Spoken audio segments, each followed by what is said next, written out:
अब मैंने कहा एक धक्का ऐसे मार रहा है, देख, दूसरा धक्का कार को यहां से मार रहा है. Now can you think of it as, now what is the resultant?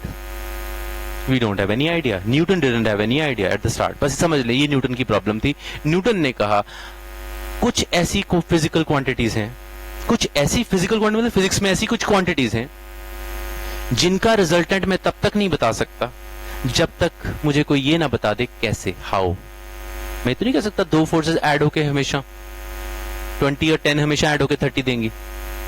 20 और 10 जब भी ये दो धक्के लगेंगे, जब भी किसी चीज पे दो धक्के लगेंगे, result will be always 30. Is it true और फॉल्स? फॉल्स. अब आप कहोगे सर कैसे? फर्स्ट टेल मी, दो बंदे धक्के मार रहे हैं, हम होशियार हो सकते हैं सर, कैसे मार रहे हैं? तो आप कहोगे sir whether they are applying the force in the same direction, जो हम लाइफ में सोच सकते हैं easily. If they are applying the force in the same direction, the magnitudes are to be added. If they are applying the force in the opposite direction, the magnitude is to be subtracted. दो बातें तो आपको life से बिल्कुल clear है. तो आप कहोगे सर कैसे मार रहे हैं, एक मिनट बताना. मैं कहूंगा सेम डायरेक्शन, आपको सर जोड़ दो 30.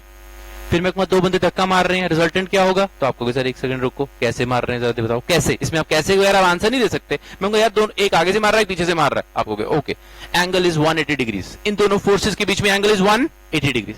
तो the resultant is to be subtracted. Now they are to be subtracted. Final result जो आएगा दोनों को सबट्रैक्ट करके आएगा. But this is two special cases which you know it from your aptitude, which you know it from your life. If the forces are in same direction, we can say that angle between two forces is 0 degrees. Agrees or not? Now I'll talk mathematically. Angle is 0 degrees, angle is 180 degrees, and if I say that angle can be anything between 0 and 180 degrees, that can be, क्या ये भी तो possibility हो सकती थी दोनों forces के बीच में?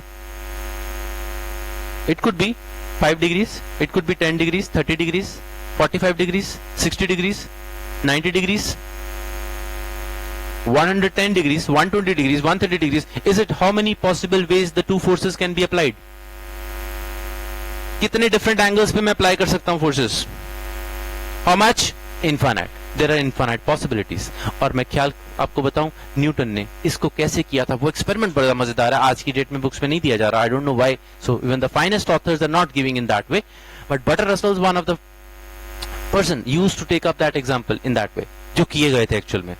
उस वक्त एक्सपेरिमेंट क्या किया गया, एक टॉय को, अच्छी चीज रहेगी ख्याल में, एक टॉय को धागों से बांध लिया गया, धागे स्ट्रिंग्स के साथ बांध दिया गया, धागे बांध दिए गए. और मान लीजिए एक, जैसे ये टॉय कार है, इसको मैं धागा बांध लूं, एक धागा उसके यहां बांध दूं, एक धागा उसके यहां बांध दूं, धागा. अब ये दोनों धागे मेरे हाथ में हैं, दोनों धागे मेरे हाथ में हैं. Fine it is. एक धागा मैं इस तरफ खींचूं और एक धागा मैं इस तरफ खींचूं. Is it possible? आप किसी भी टॉय पे इमेजिन कर सकते हो, सारे किसी भी टॉय पे दो धागे बांध लो, एक धागा को इस तरफ खींचे, दूसरा धागा इस तरफ खींचे. तो मैं अगर डायग्राम ऐसे दिखाऊं तो आपको ज्यादा सिंपल लगेगा. Take this body as a point, ताकि आपको आसान रहे समझने के लिए. एक दोनों धागे बंधे हुए इसी चीज पे, जैसे पत्थर पे इमेजिन कर लो, एक पत्थर या कोई छोटा सा राउंड सोच लो, उस पे मैंने दो धागे बांध दिए. एक धागा इधर को खींचता है, एक धागा इधर को खींचता है. एक फोर्स इधर को लगाता है, दूसरा फोर्स इधर को लगाता है. What is the angle between two forces? Suppose theta. If I say that इन दो फोर्सेस के बीच में क्या possibility? How many? Infinite possibilities. तो न्यूटन, सारी ट्रबल न्यूटन की यहां से स्टार्ट हुई. ध्यान रख लेना, वेक्टर्स पैदा कहां से हुए, एक वर्ड यूज कर दूं, वेक्टर्स कहां से पैदा हुए? वेक्टर्स इस सेंस से पैदा हुए, अगर कोई दो चीजों को ऐड करने में, अगर किन्हीं दो चीजों का रिजल्टेंट निकालने में सिर्फ मैग्नीट्यूड रोल प्ले नहीं करता, सिर्फ ये नहीं रोल प्ले करता कि ये 10 है या ये 20 है, ये मैग्नीट्यूड है इनके, 20 न्यूटन और 10 Newton, these are the magnitudes.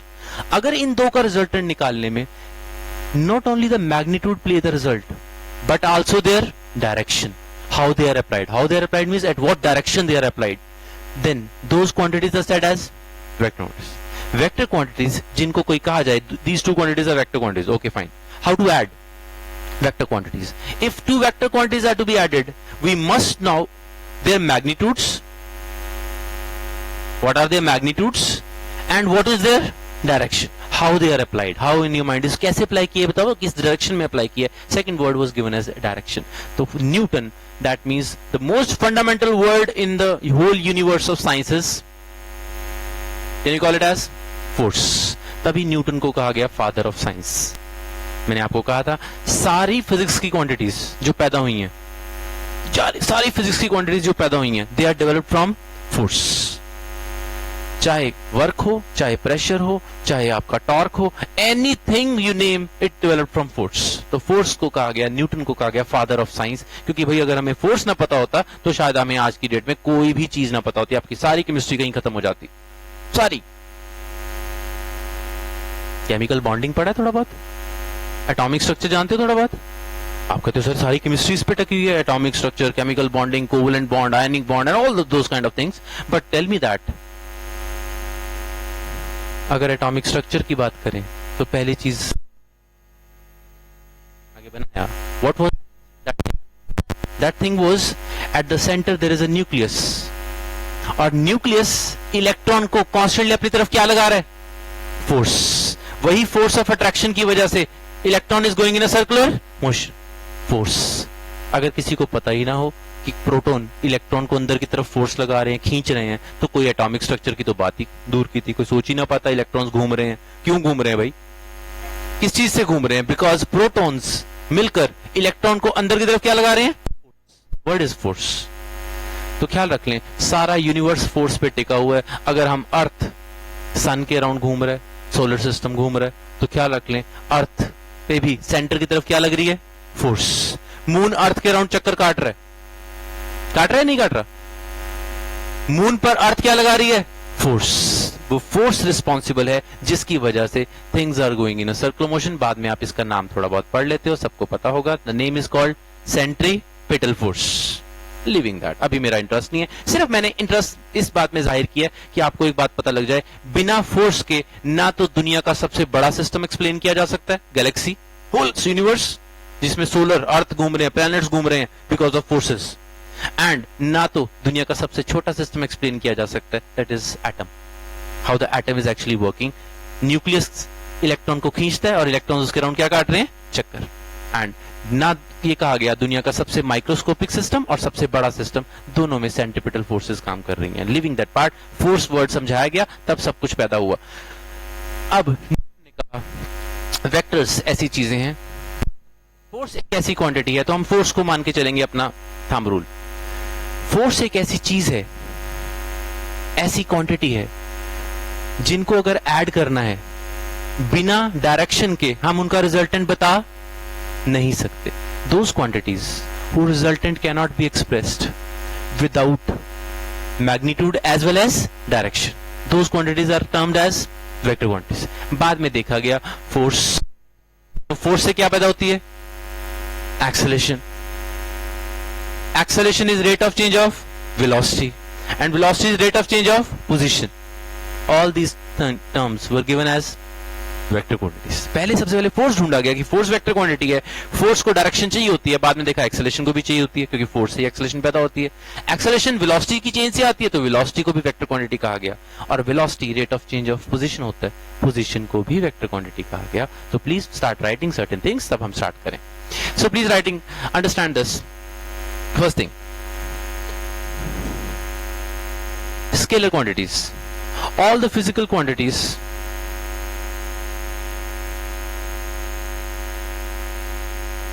which are dependent upon magnitudes only, which are dependent upon magnitude only, they are said as scalar quantities. Magnitude only, magnitude means got that quantity, magnitude का मतलब quantity, मास की quantity क्या होती है? 2 kg, 3 kg, 3 is magnitude का। कितना है भाई, कितना है तेरे पास? तो दैट इज रूपी। रूपी, किसी के पास 200 रुपीज है, मैं कहूँ यार मेरे पास 400 रुपए और मिल गए, तो आप ये नहीं पूछोगे अच्छा 200 प्लस 400 कैसे ऐड होंगे, किस डायरेक्शन में मिले आपको? आपको सर इररिलेवेंट क्वेश्चन कोई लेना देना है। 200 में 400 और मिल गए तो it is 600, simply to be added, nothing to concern about direction, only to be concern about their magnitudes. कितने मिले ये बता मुझे। 200 में 400 मिले तो 600, 2 में 500 मिले तो 700. You are concerned about magnitude, value only, right? It is. I think you can write up the words. In our daily life, it is rupee, right? It is purely dependent upon magnitude, quantity. कितनी है भाई ये बताओ. That's all, right? Magnitude and in physics physical quantities, क्योंकि ये तो general life की है, ये फिजिक्स की क्वांटिटी तो नहीं है। फिजिकल क्वांटिटीज में अगर हम कहें तो इट इज मास, किलोग्राम्स में जो हम बात करते हैं 4 kilo 10 kilo 20 kilo, mass, volume,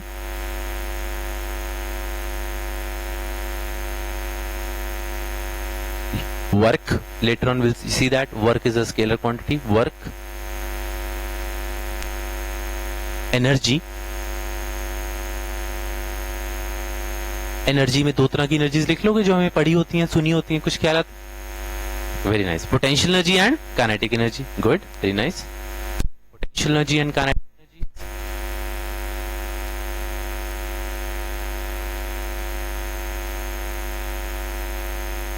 pressure,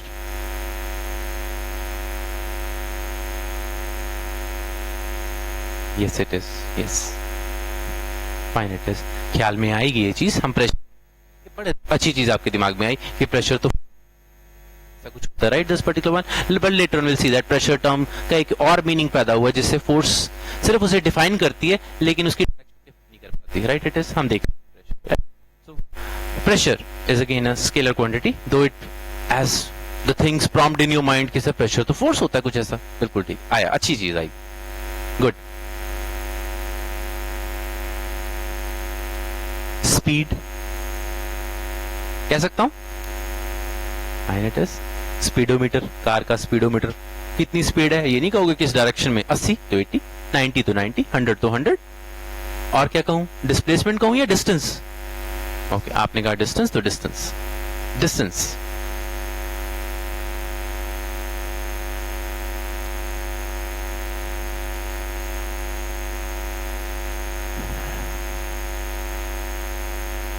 and then come vectors, right down, we are concerned about vectors.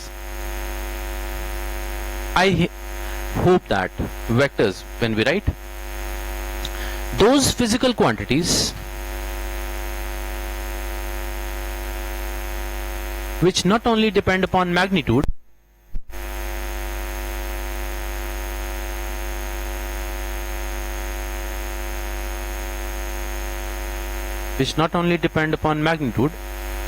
as well as on direction. बच्चे लिखने के दौरान भी फोकस रहना कि आप क्या लिख रहे हो, ये चीज ख्याल करें सारे। जब आप लिखोगे तो make sure you should know what you are writing, तो उसको साथ साथ एनालाइज करना कि ओके ये this analysing, not this blank नहीं लिखना कि हाँ सर लिखवा रहे हैं मैं लिख रहा हूं। When I am dictating you make sure that you are interpreting in your mind, okay yes, magnitude and direction, okay, what as you are saying and direction. And can I start from the word? No, nothing else, but the top best word in physics is force. Force. Newton. Force के units क्या हैं? Newton. Force. तो क्या रखना? Force. First word is force, right? Force. Then उसके बाद हम force को अपना थंब रूल मान के चलेंगे कि अगर फोर्स को समझ लिया तो हमने सारी फिजिकल क्वांटिटी समझ ली, सारे वेक्टर समझ लिए। ख्याल रख लेना, अगर आपने फोर्स को समझ लिया, फोर्स कैसे काम करती है, फोर्स को कैसे ऐड करते हैं, तो वेलोसिटी कैसे ऐड होती है आपने सीख ली, एक्सेलरेशन कैसे ऐड होती है आपने सीख ली, व्हाट इज वन डिस्प्लेसमेंट कैसे ऐड होती है आपने सीख ली, आपने सब कुछ सीख लिया। अगर आपने दो फोर्सेस को ऐड करना सीख लिया तो आपने दुनिया की सारी वेक्टर क्वांटिटीज को ऐड करना सीख लिया। Got this one? तो make sure that force and our relevant terms which you are really interested in, तीन टर्म्स वही जिनमें मेरा सबसे ज्यादा इंटरेस्ट रहेगा। One is acceleration, acceleration, velocity and position or displacement even you can call it.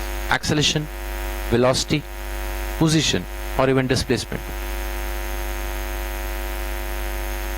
अब देखो लिखी आपने definitions हैं, मैं आपसे कुछ जानना चाहूंगा। सबसे लिखी तो आपने definitions हैं स्केलर और वेक्टर्स की, क्या इन definitions कैसे क्रिएट हुई, क्यों लिख रहे हो आप, आपके माइंड में कुछ आइडिया है? ऐसे नहीं भाई, हम कोई, हाँ जी, ओके फाइन, चलो कुछ आइडिया है। मैं फिर कह रहा हूं, आपसे पूछ रहा हूं, जो मैंने एक्सप्लेनेशन दी कि भाई मैंने क्यों कहा फोर्स मैग्नीट्यूड और डायरेक्शन पे डिपेंड करती है, वेक्टर क्वांटिटीज मैग्नीट्यूड और डायरेक्शन पे डिपेंड करती हैं, क्या ये आपने रट्टा लगाया है या आपकी समझ में है? हाँ जी, समझ में है या नहीं? ख्याल कर लें, मैं सिर्फ इतना चाहता हूं, ये नहीं, देखो हैं डेफिनेशंस, लेकिन साइंटिफिक थिंकिंग क्या कहती है कि वो डेफिनेशन आपके अंदर पहले से पड़ी थी। अगर मैं कह रहा हूं कि यार वेक्टर क्वांटिटीज मैग्नीट्यूड और डायरेक्शन पे डिपेंड करते हैं, तो ये नहीं आपको कि सर हाँ मैंने याद कर रखा, करती हैं, आपको कि सर बिल्कुल करती हैं। दो फोर्सेस को ऐड किया ही नहीं जा सकता, जोड़ा ही नहीं जा सकता, जब तक आप उन दोनों के बीच में क्या नहीं बताते, डायरेक्शन। ये बात आप कहें कि सर मुझे 100% क्लैरिटी है, बताया नहीं जा सकता, ये बताओ आप जरा, दो बंदे फोर्सेस लगा रहे हैं, ऐसे लगा रहे हैं, ऐसे लगा रहे हैं, ऐसे लगा रहे हैं, तो resultant will be in all cases different, resultant different होगा। तो बिल्कुल ठीक सर, अगर ये बात आप कह रहे हो तो मैं एग्री करता हूं इस चीज से। दैट इज कॉल्ड फंडामेंटल, कि you are defining the definition, you are not learning remembering the definition, होता है ऐसा कुछ, you are saying that I know यही होनी चाहिए डेफिनेशन, क्योंकि यू नो आपको डेफिनेशन बताई है, लेकिन ख्याल कर लेना वो फोर्स समझाने के बाद दिखाइए कि फोर्स इस तरह बिहेव करते हैं। तो can you right up a small example which you will always remember in your mind as, please write up one example and use your mind. For example, two persons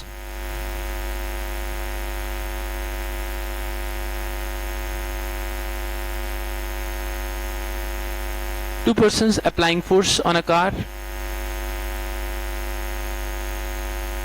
two persons applying force on a car,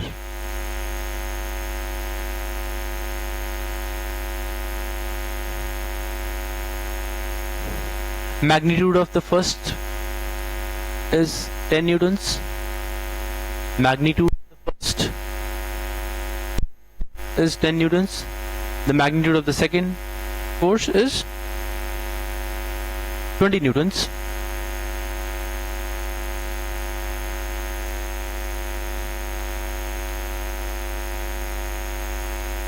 There are infinite ways, इस बात को मैं चाहूंगा आपका mind confirm करे, there are infinite ways these two forces can be applied.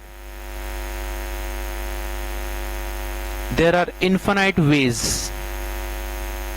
by which two forces can be applied.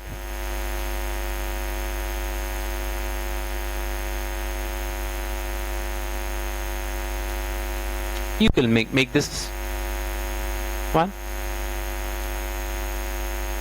one force is applied in this direction, one force is applied in this direction.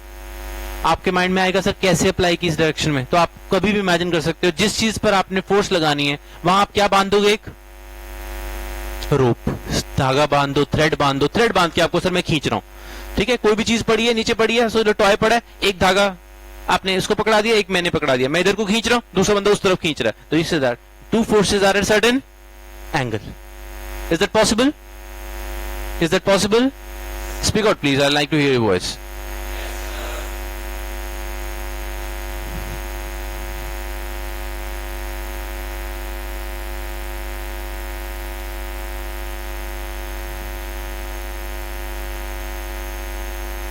I like to see something else in your eyes during physics. This time also possibly we'll have not all India topper last time we had. This time maybe we had Tri-City topper in our subject, in my subject. I don't want my students to be something like this. For 10 seconds, please close your eyes, please. For 10 seconds. Close your eyes. Right now. Close your eyes. बस किताबें खुली रखें, कोई बात नहीं. Close your eyes.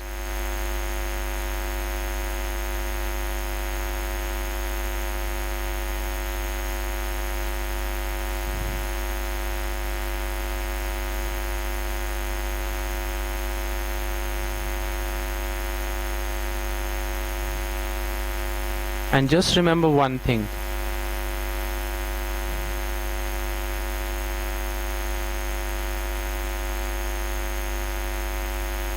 You are meant, you are born to do something really big and different. And that is only possible if you do your work passionately. And I bless you for that. Do your work passionately. You will do something wonders in your life. And make a promise to yourself.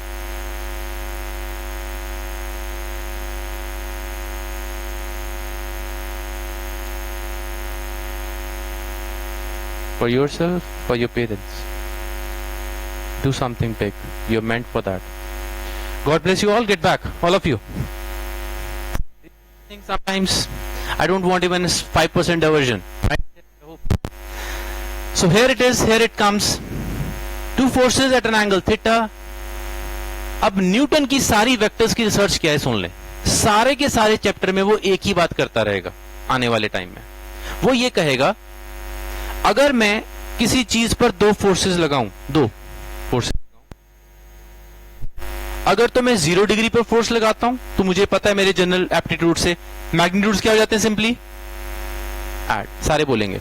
और अगर मैं opposite लगाता हूं तो magnitude, ये तो मैं जानता हूं अपने एप्टीट्यूड से. लेकिन अगर 180 ना हो, 0 ना हो, एंगल 90 हो, 45 हो, 60 हो, तो रिजल्टेंट क्या होगा. सारी वेक्टर्स की रिसर्च सिर्फ इस बात पे है. तो अपने दिमाग में एक बात बिठा लें, मैं क्यों पढ़ रहा हूं वेक्टर्स. अगर दो फोर्सेस एंगल पर इंक्लाइंड हो और वो एंगल ना तो 0 है और ना 180 है, क्योंकि इनके रिजल्ट मुझे सोच सकता हूं मैं. अगर एंगल इनके बीच में 30 डिग्री है, अगर मैं कहूं एक फोर्स लग रही है 10 न्यूटन, दूसरी लग रही है 20 Newton, but angle is 30 degrees, बताओ क्या आउटपुट आएगी. तो आई डोंट नो क्या आउटपुट आएगी, इसका मुझे कुछ नहीं आता क्या आएगी. 60 हो तो क्या आएगी आपको, सर मुझे नहीं पता. 90 हो तो क्या आएगी, मुझे नहीं पता. 120 नहीं पता. यही ढूंढने के लिए चैप्टर पैदा हुआ है वेक्टर्स. वेक्टर्स का ओरिजिन किस लिए हुआ है, दो वेक्टर्स को कैसे ऐड किया जाए अगर एंगल ना तो 0 हो और ना 180, क्योंकि इन दो के रिजल्ट मुझे एप्टीट्यूड से आते हैं. यही वेक्टर्स का रिजल्टेंट था. और ख्याल कर ले इसके लिए उसने क्या किया, ध्यान से सुने. फाइनेस्ट एक्सपेरिमेंट यही था, रस्सियां बांध के उसने थ्रेड्स बांध लिए.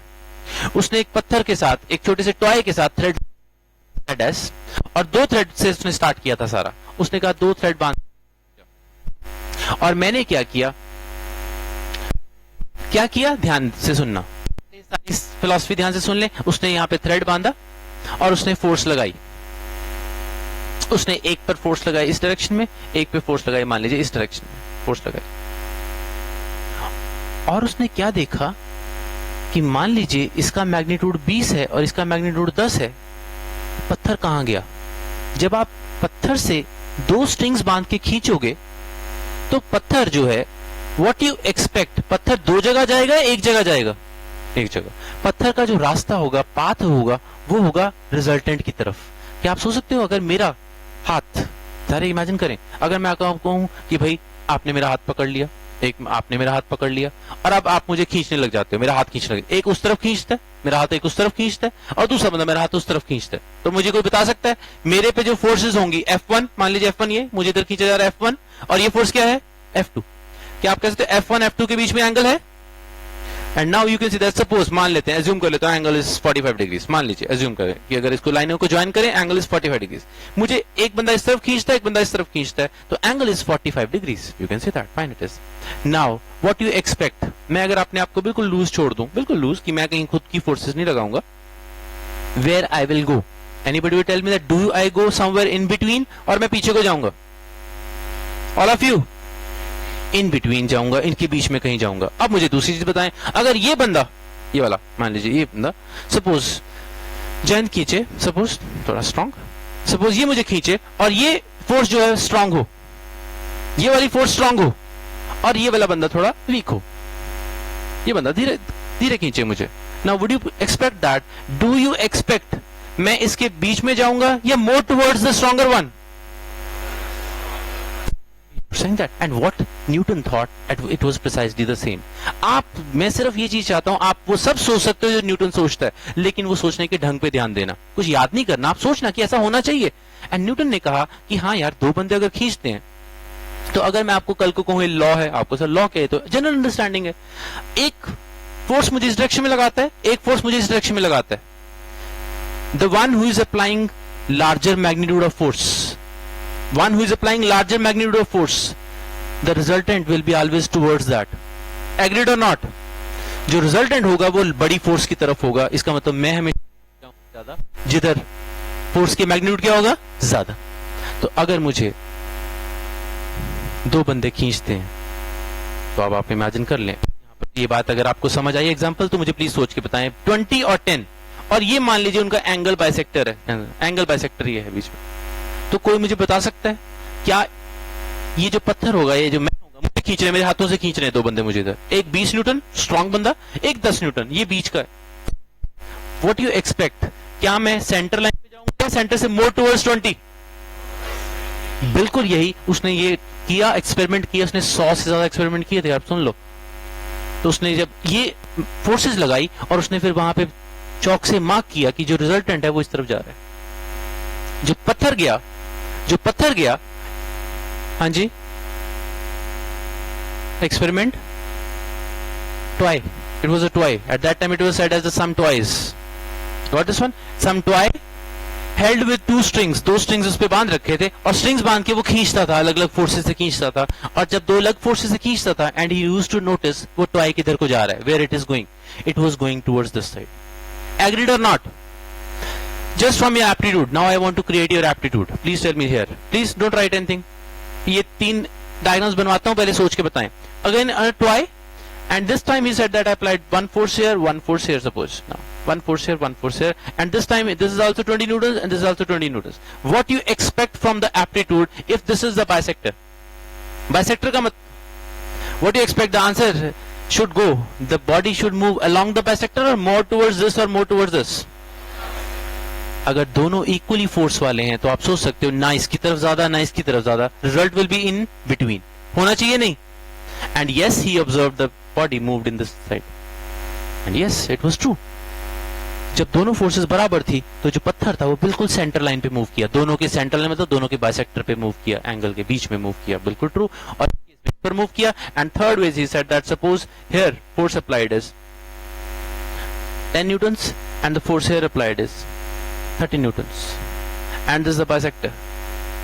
What do you expect the resultant to be? Towards, and yes, it was 30 newtons. Please make the diagram, and I hope in diagrams को आप ये मत कहना कि याद कर लिया, आप कहना सर ट्रू होना ही चाहिए था, ऐसा ही होगा. In this particular one, right up this one, small experiment was performed.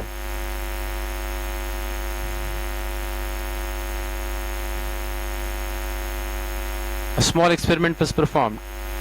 Obviously you know it on a toy.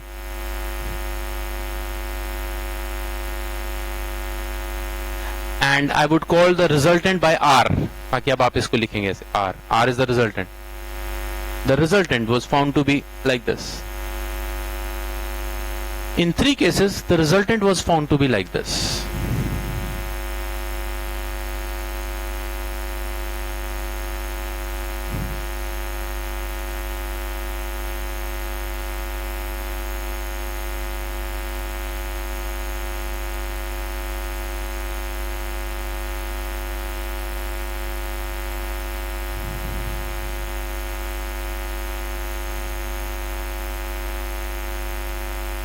Correct? Resultant was found to be like this. And I just want, मेरी Siddharth sir की एक बात अगर आप याद करो तो एक ही चीज बार बार याद करना पढ़ने के दौरान, कि जो मैं करवाता हूं वो उसके लिए आपको ये ना कहना पड़े कि नहीं नहीं ऐसा होता है याद कर लो. ऐसा कहना कि हाँ ये होगा ही, ऐसा ही होना चाहिए. तो इन your mind very practical thinking should be move going on.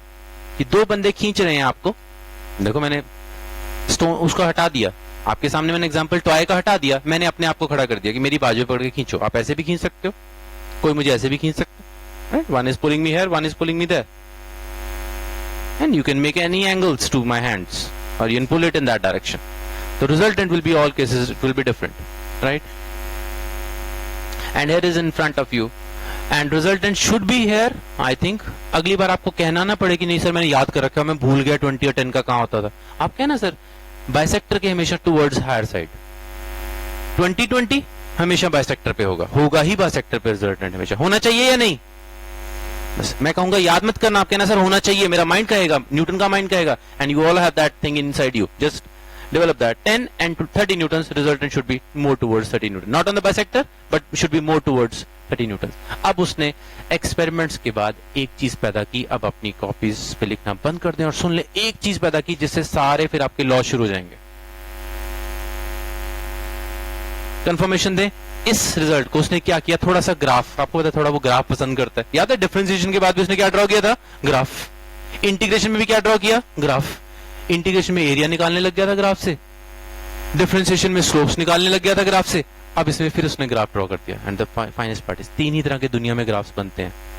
Slopes निकालने के ग्राफ या एरियाज निकालने के ग्राफ, या इस केस में देखें उसने ग्राफ का क्या यूज किया, उसने देखा यार रिजल्ट यहां आ रहा है, कैसे ये रिजल्ट यहाँ आए, इन दो फोर्स का रिजल्ट किस केस में यहाँ आए, मुझे कैसे पता लगे यार एग्जैक्टली यहाँ आएगा, ये तो समझ आ गया टूवर्ड्स इसके होगा, लेकिन कितना टूवर्ड्स, यहाँ पे भी हो सकता था इसकी, क्योंकि अगर मैं आपको कहूं एक फोर्स यहाँ है एक फोर्स यहाँ है, ये बाइसेक्टर है, तो कोई कह सकता सर एक बात तो पक्की है कि अगर ये 25 है और ये 10 है, तो एक बात तो मैं आपको अपनी एप्टीट्यूड से, कॉमन सेंस से झट से बता दूंगा कि रिजल्ट यहां नहीं होगा, result will be more towards 25, आपको सर इधर को होगा, 25 की तरफ होगा, लेकिन मैं कहूं कितना, यहां होगा, यहां होगा, यहां होगा, यहां होगा, तब आपको सर ये तो नहीं बता सकता कितना होगा, एग्जैक्टली कहां होगा ये तो नहीं बता सकता, हाँ 25 की तरफ होगा, लेकिन कितना तरफ होगा अगर मैं आपको कहूं एग्जैक्टली कितनी तरफ होगा, उसके लिए उसने फॉर्मूलाज क्रिएट किए, जिसको हम फिजिक्स में बोलते हैं क्वांटिटेटिव लॉ।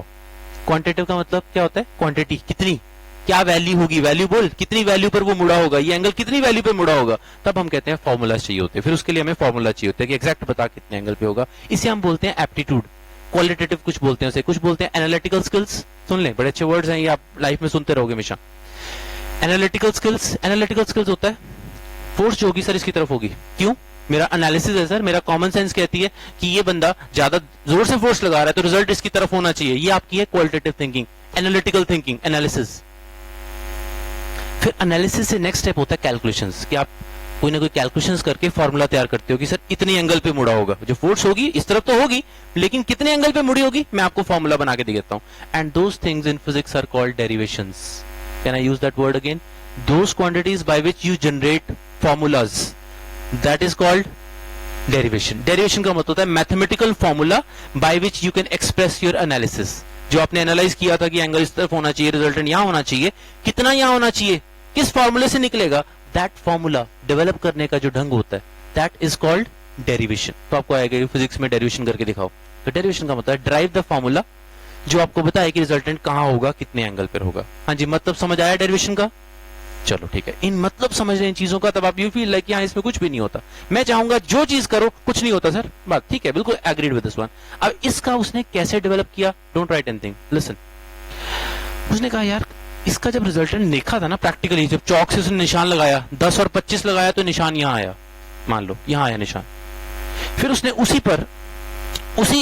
टेबल पर फोर्सेस, एक पहला सिंबल ही हो गया फर्स्ट कॉम्बिनेशन, दूसरी बार उसने इसकी फोर्स बदली, उसने इसकी फोर्स 15 की, तो उसका मैग्नीट्यूड मान लो यहां आया, 15 का मैग्नीट्यूड यहां आ गया, तो उसने कहा 15 जब मैंने किया तो यार मैग्नीट्यूड यहां चला गया। उसी तरह उसने फिर मान लीजिए 18 की, फिर उसने मैग्नीट्यूड देखा यहां आ गया, ऐसे ऐसे करके ना उसने मार्क कर ली बहुत सारी, वो एक का मैग्नीट्यूड बदलता गया और फोर्सेस मार्क करता गया, रिजल्टेंट कैसे कैसे शिफ्ट कर रहा है। अब मुझे कोई बताएगा दोबारा, फिर जब यहां 10 था यहां थी रिजल्टेंट, अगर इस 10 की जगह मैं यहां 15 कर देता हूं तो do you expect the resultant should go downwards और upwards? Okay, you are saying that sir आपने फोर्स बड़ी कर दी तो रिजल्ट थोड़ा सा और नीचे को शिफ्ट कर जाएगा, और अगर आप 15 से 20 करते हो do you expect the resultant will further go downwards? Okay fine it is, and if I make it exactly 25 the result will come on the bisector, agreed. अब उसने इस तरह चौक की लाइनें लगाई थी, ये आपको मदद करेगा सोचने के लिए। इस तरह उसने ना बहुत सारी चौक की लाइंस लगा ली कि 10 पे यहां आता है, 15 पे यहां आता है, 20 पे यहां आता है। फिर उसने कहा यार कैसे कोई ऐसा सेट रूल मिल जाए जिससे मुझे पता लग जाए कि 10 पे यहां आता है, क्या रूल करूं? और उसको एक रूल मिल गया, वो सुन लें क्या रूल मिला। उसने कहा ये 25 है और मान लो ये 10 है, 10 Newton. What he did, graph में उसने 10 न्यूटन के बदले में 10 सेंटीमीटर की लाइन ड्रॉ की, इसी डायरेक्शन में उसने कहा 10 सेंटीमीटर की लाइन ड्रॉ करो, स्केल लेके उसने 10 सेंटीमीटर लंबी लाइन ड्रॉ की, और उसने कहा 10 सेंटीमीटर, अगर आपको याद हो ग्राफ्स में आप कहा करते हो 1 centimetre represent this much force, याद है कुछ ग्राफ में आप कहते हो तो इतना सेंटीमीटर इतनी वैल्यू को रिप्रेजेंट करता है, तो उसने 10 सेंटीमीटर ड्रॉ की और उसने कहा 10 centimetre represent how much Newton's, 10 Newton's, तो उसने 10 सेंटीमीटर लाइन ड्रॉ कर दी ग्राफ में। फिर उसने कहा दूसरी फोर्स लग रही थी 25 न्यूटन इधर को, यहां पर, और 25 अगर न्यूटन अगर ड्रॉ करनी है तो कितने सेंटीमीटर लाइन होनी चाहिए, 25। तो उसने कहा अब ये लाइन ड्रॉ करो 25 सेंटीमीटर बड़ी, 25 न्यूटन, तो माइंड ध्यान रख लेना 10 सेंटीमीटर रिप्रेजेंट्स 10 न्यूटन, यहां कह सकता हूं 1 centimetre represents 1 Newton, represents 1 Newton, ऐसे उसने कर दिया। ठीक, और उसने क्या देखा, व्हाट ही सेड दैट, कि जो भी रिजल्टेंट आ रहा था, अगर वो इससे पैरेललोग्राम कंप्लीट करे, इस लाइन के पैरेलल यहां एक लाइन और ड्रॉ करे, इस लाइन के पैरेलल एग्जैक्टली यहां एक लाइन ड्रॉ करे, और इस लाइन के पैरेलल यहां ड्रॉ, इसके पैरेलल यहां लाइन ड्रॉ करे, इसके पैरेलल यहां ड्रॉ करे, जो भी रिजल्टेंट आ रहा था उसकी डायरेक्शन हमेशा इसके डायगोनल के अलॉन्ग होती थी। मिल गया, बात खत्म हो गई। अब वो चौक से इतनी सारी लकीरें खींच रखी थी कि यार कैसे रिजल्टेंट कहां को जाता है। उसने कहा अगर 10 न्यूटन है तो 10 सेंटीमीटर लंबी लाइन ड्रॉ करो, 25 न्यूटन है तो 25 सेंटीमीटर लंबी लाइन ड्रॉ करो, और बाद में इससे पैरेललोग्राम पूरा कर लो। तो दो लाइनें अगर हैं तो पैरेललोग्राम बनाया जा सकता है। इसके पैरेलल यहां लाइन ड्रॉ कर लो, इसके पैरेलल यहां लाइन ड्रॉ कर लो, और रिजल्टेंट उसने क्या चेक किया कि लाइन हमेशा और हमेशा उस पैरेललोग्राम के किसकी तरफ जा रही थी, diagonal. And he said that done, हो गया, अमेजिंग रिजल्ट मिल गया। बाद में उसने इस लॉ का नाम दे दिया, कौन सा law, parallelogram law. Parallelogram law का मतलब होता है if two sides are represented with two forces then the resultant is given by the diagonal. Resultant हमेशा डायगोनल देता है। अब देखो, अब उसका काम आसान हो गया, अब आपको कुछ सोचने की जरूरत नहीं। अगर मैं आपको कहूं कि यहां पर 20 न्यूटन है और यहां पर 30 न्यूटन है, तो आपको कैसा अगर इसको 20 न्यूटन को आपने मान लो, मैं कहता हूं कि 2 centimetre represents 1 newton. Anybody will tell me that how much length of this line would be? 2 centimeter 1 Newton. How much it will be? 10 centimeters? This will be 10 centimeters. And if I say that this is 30 Newtons, 30 Newtons के लिए कितनी line draw करूं? बोलो? Okay, 15 centimeters. And let's say that I'll draw 15 centimeters line. Agreed or not? तो अगर 2 centimeters 1 Newton represent करती है, now would you please tell me one thing on that particular side as जब आपसे पूछा गया 20 न्यूटन कितना रिप्रेजेंट करेगी, तो do you have to multiply और डिवाइड?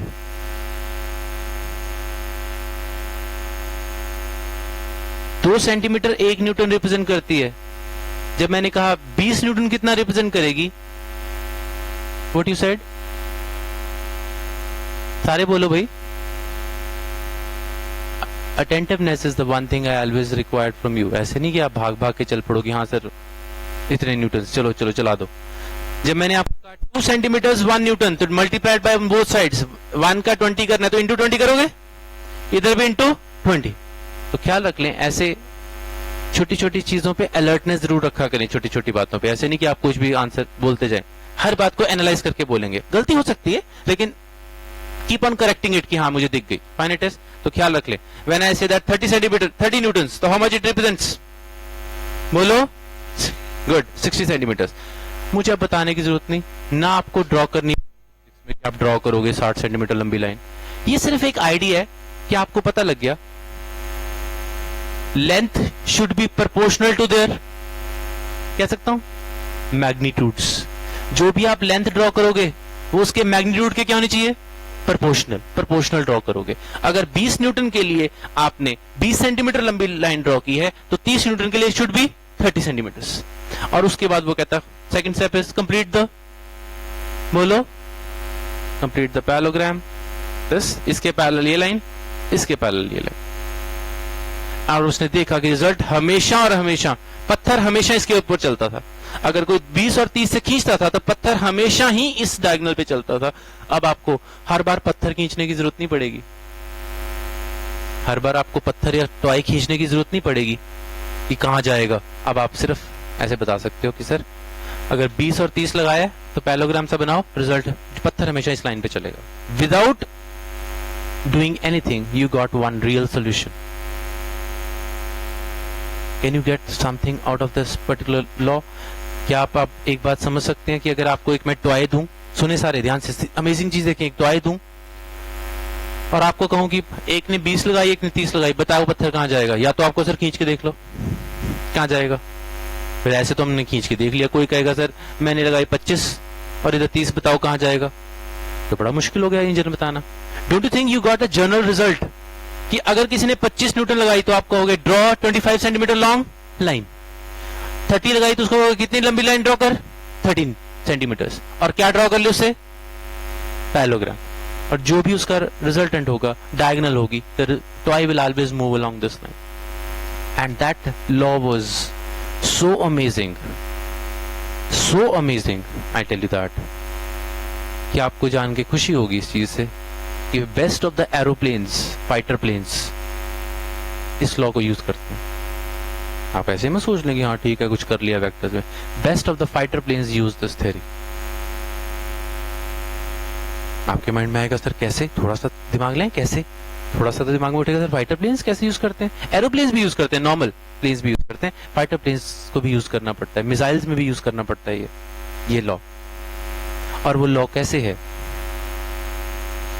अगर कोई मिसाइल छोड़ी जाए कहीं टारगेट करने के लिए, इमेजिन करें छोटी चीज, छोटा सा एग्जांपल देता हूं, दिमाग में रहेगा, मजेदार चीज है.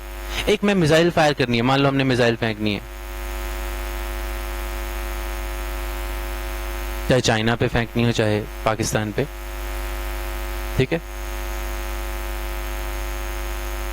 जहां भी हमें लगे हमें फेंकनी है. सपोज अगर हमें कहीं मिसाइल फेंकनी है तो ख्याल रख लें, मिसाइल जब आप फायर करोगे तो हमें टारगेट चाहिए होता है ना, एक्जैक्टली इस पॉइंट पे फेंकनी है, ऐसे तो हम उसके खाली जगह पे रेगिस्तान में फेंक दोगे, फेंक दीजिए मजा आ गया, ठीक है, ठीक है. हमने जब फायर करनी है तो एक चीज तो पक्की बात है कि हमें उसे पर्टिकुलर उसका एक हेडक्वार्टर उड़ाना है, या उसका कोई एयर बेस खत्म करना है जहां से फाइटर प्लेन्स फ्लाइट लेते हैं, वो खत्म करना है, एयरबेस उड़ाना है, ताकि यहां से अब उनके प्लेन्स ना उड़ सकें, उनका एक पर्टिकुलर जगह खराब कर दो उनकी.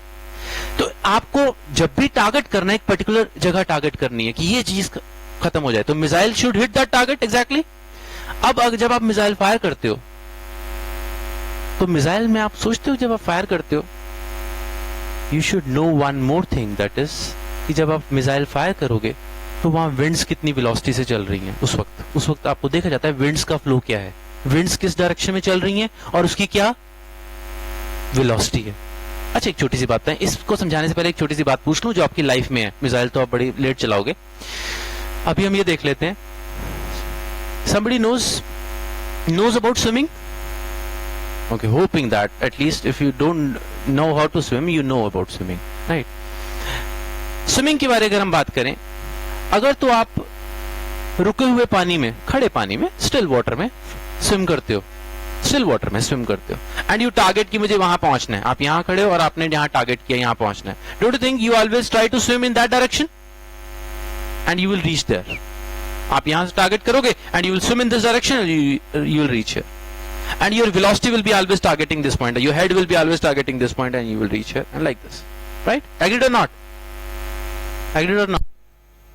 Now, not understanding? Okay, chalo, that's good. I hope that's good. Very nice. So here it is. After this particular point, now if you are swimming in a water, like in a flowing water, hoping that don't do that in canals or maybe in some rivers or something, like where water is flowing, it's not still water is flowing. अब आपको यहां पहुंचना है और water यहां पे flow कर रहा है, मान लीजिए पानी इस तरह बह रहा है, इस डायरेक्शन में बह रहा है, स्पीड पे पानी बह रहा है. अब आपको फिर दोबारा यहीं पहुंचना है.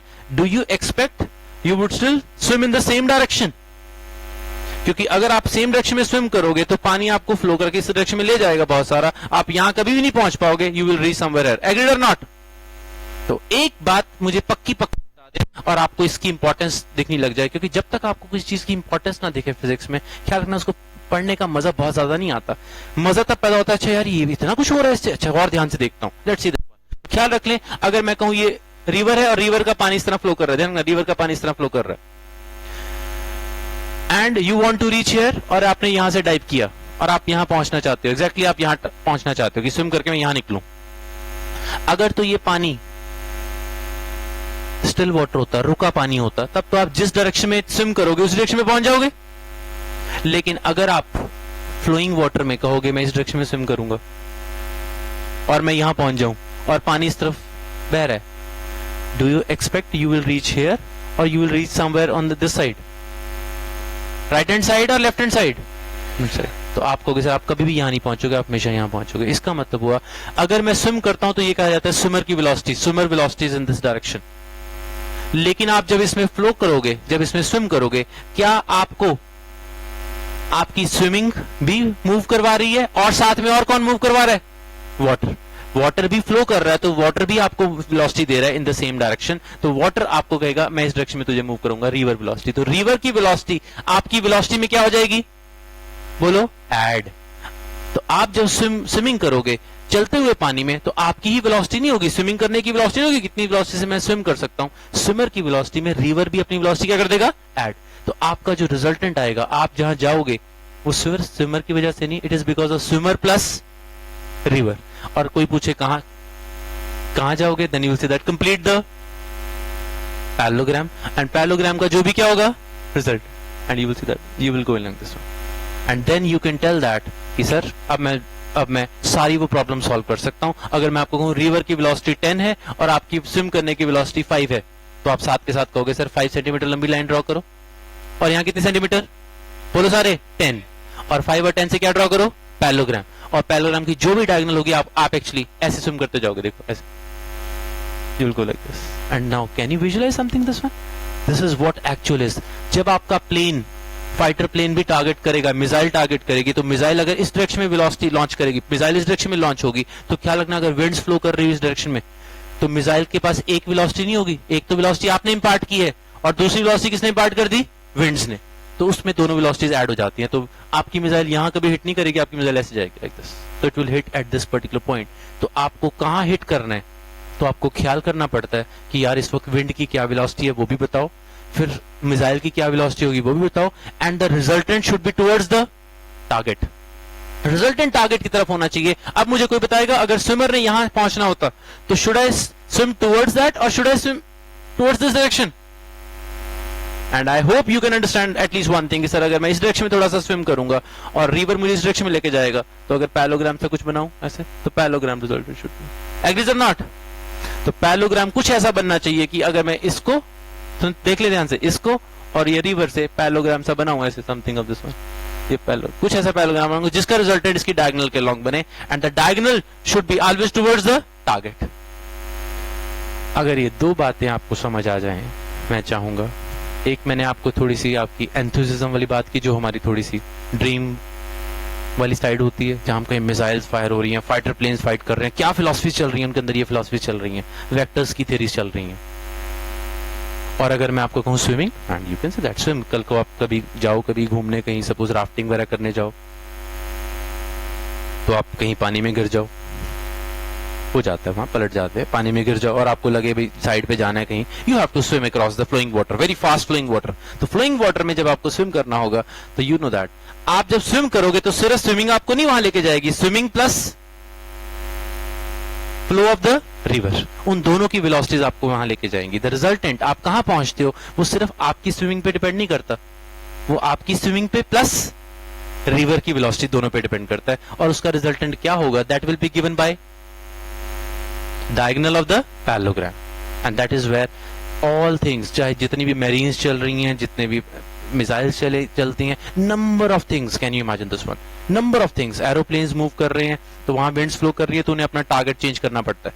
तो अगर विंड्स नहीं फ्लो कर रही तो एरोप्लेन सीधा टारगेट पे जाता है कि हाँ भाई एयरपोर्ट यहाँ है सपोज, तो हमें ठीक है डायरेक्ट इधर जाना है, एयरपोर्ट पे जाना है। लेकिन अगर मान लीजिए उसे यहाँ पहुंचने और बहुत तेज विंड चलने लगी, आजकल चल भी रही है थोड़ी बहुत, तो अगर विंड चलने लगी तो एरोप्लेन की वेलोसिटी में विंड वेलोसिटी क्या हो जाती है, add.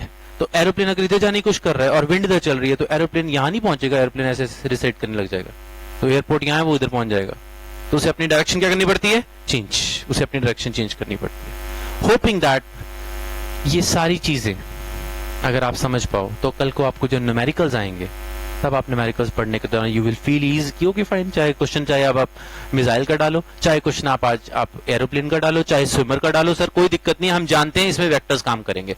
One thing I want the best part in you is, if any this kind of problems will come, the first thing that will come into mind is there is a use of vectors, bas. Now would you please tell me, try to guess something, try to guess, if you are swimming in a flowing water, you have one velocity or you have two velocities, and the resultant is given by sum of these two, is that right? And it is given by which law? Parallelogram law.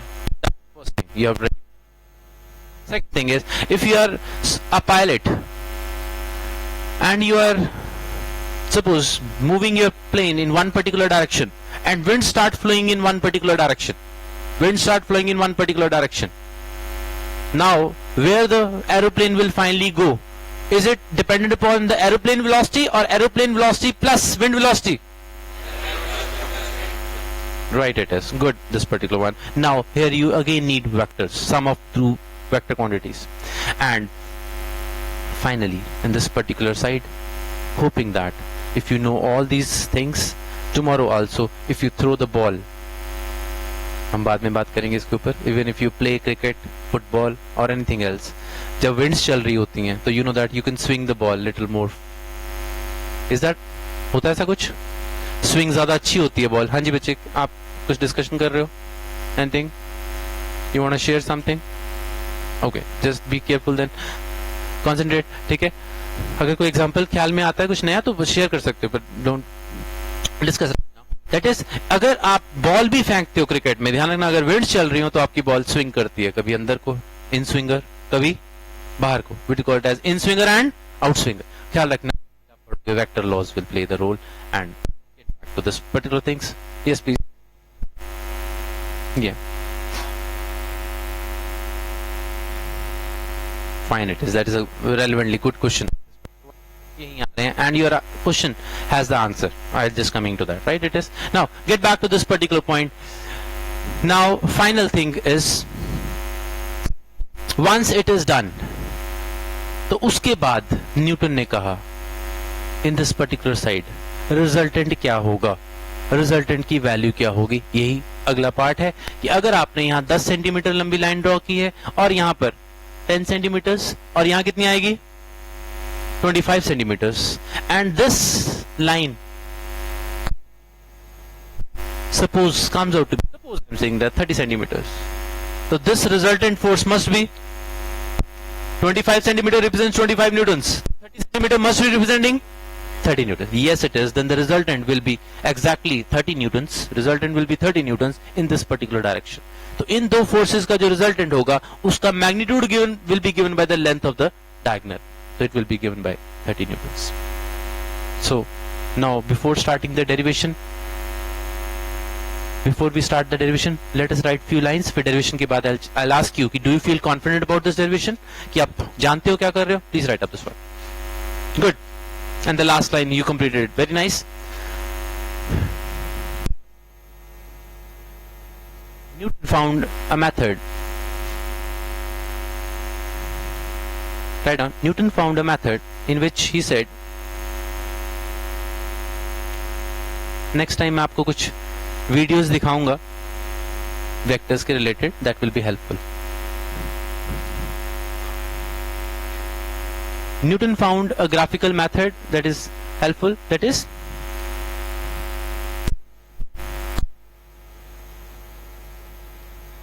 if we draw a line whose length is proportional to the magnitude of the vector, whose length is proportional to the magnitude of the quantity,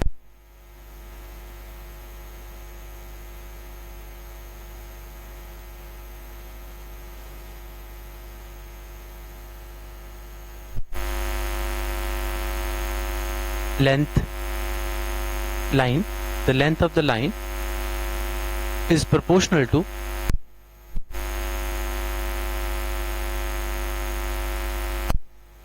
the vector quantity. By completing the parallelogram,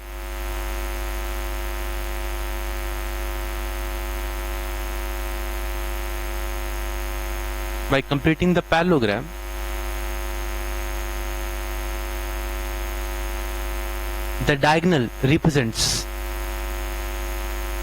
the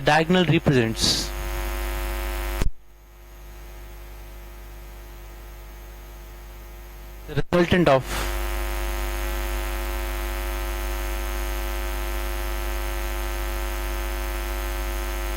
two vectors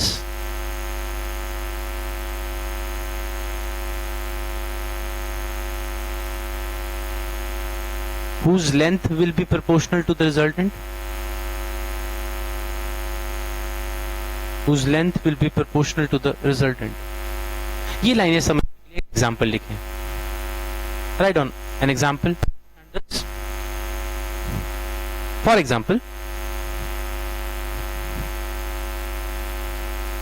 example, there are two forces, suppose, acting in two directions as shown, 10 newtons and 20 newtons at an angle of 60 degrees. Suppose there are two forces, 10 newtons and 20 newtons, acting at an angle of 60 degrees on the body. Body is represented by a point. Is that right? यहाँ act कर रही है, ये body है, कहीं धागे बंधे हुए हैं, जो भी बॉडी है, कार हो, कुछ भी, उसको हमने पॉइंट रिप्रेजेंट कर लिया.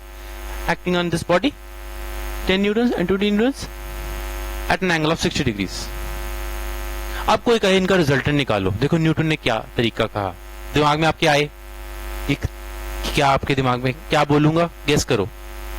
He said that for that, first choose a scale, any scale you like to choose. 1 centimeter represents 1 newtons. So now he says that draw for 10 newtons, you have to draw in the same direction. Direction आप ऐसे नहीं करते, आप 10 Newton को ऐसे कर दो, not allowed. You can't change the direction of the force, right? Direction of force to be same. Keeping the direction same, draw a 10 centimeter line and इस पे एरो डाल दिया. एरो का मतलब 10 न्यूटन फोर्स जो है, it is acting in this direction. क्योंकि line में अगर ऐसे ड्रॉ करूंगा तो आपको सर किधर लग रही है, इधर लग रही है, इधर लग रही है फोर्स, पता नहीं लगता. There is an arrow. Arrow represents 10 centimetre long. ये स्केल देखोगे तो 10 newtons force acting in this direction. ये इसकी डायरेक्शन है, फोर्स की डायरेक्शन ये है. Is that right? First choose a scale, draw 10 centimetre long line. Then on the same scale draw 20 newton. How much long? In the same direction. In the same direction, right? So it's 20 centimeters long line. Angle should be same. And arrow क्यों mark किया? To give you the direction of force. ठीक है, ऊपर की तरफ, इधर को लग रही है 20. And then he said that two lines जब आपको मिल गई, do you think everybody knows geometry? Can you complete the parallelogram? Once you know 10, 20 centimeters, angle 60 degree defined. Now इसी के बराबर 10 सेंटीमीटर लंबी लाइन इसके पैरेलल यहाँ ड्रॉ करें. यहाँ कोई ऐसे स्केल से ड्रॉ करने की जरूरत नहीं है, अप्रोक्सीमेट बस दिखाना होता है कि हमने 10 सेंटीमीटर लंबी यहाँ लाइन ड्रॉ की, right, this one. And suppose इसके पैरेलल यहाँ line draw. And once parallelogram is completed, you will say that resultant is, this is given resultant, this is the result. Complete the parallelogram and the resultant will be given. Resultant किसका? इन दो forces का. इन दो forces का जो resultant होगा that will be given by the diagram. ये आपको सिर्फ बनाना सीखे कि ऐसे कुछ बनता है, that's all. Draw two lines whose length is proportional to the magnitude and then the resultant will be given by the diagonal. ये लिखवाया आपको मैंने. बताओ इसमें दिख रहा है सबको? तो मैंने जो लिखवाया वो याद मत करना, वो सिर्फ इतना कहना, whose length is proportional to the magnitudes. Draw two lines, length is proportional to the magnitudes, and then complete the parallelogram, and the resultant will be given by the diagonal. That's all, right? तीन नहीं, अभी आप दो ही करोगे. पहले दो समझोगे तभी तीन पे आओगे, है ना. अभी तो अपने फौज से लड़ना है पूरी, लेकिन दो, फिर तीन, फिर चार, फिर एनी नंबर जो मर्जी आ जाए. लेकिन अगर दो को समझ लिया तो सब समझ लिया. अगर आपने पानी की एक बूंद समझ ली तो फिर आपको पूरा वाटर को बाल्टी पे समझ लोगे सारी, right. You just have to understand one H2, one molecule. So this is basic 2. Now अब derivation, right on school NCERT based derivations. दो तरह की डेरिवेशंस आपके कोर्सेज में होगी, सुन लें. एक डेरिवेशन होगी जो एनसीईआरटी सीबीएसई की है, और सारी सीबीएसई वाली डेरिवेशन कंपटीशन की तो होती हैं. सारी सीबीएसई डेरिवेशन कंपटीशन में तो हमेशा काम आएंगी.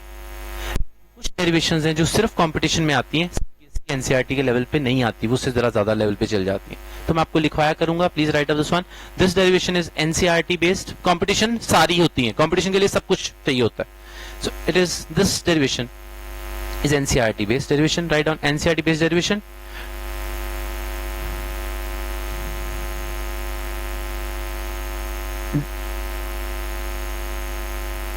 इसको अलग अलग नाम से ऑथर्स बोलते हैं, लिखें प्रूफ ऑफ पैरेललोग्राम लॉ या डेरिवेशन ऑफ पैरेललोग्राम लॉ, कुछ proof of parallelogram law, derivation of parallelogram law, सुन ले अलग नाम, और ये नाम लिखते जाएं, बड़े इंपॉर्टेंट है नाम, ठीक है।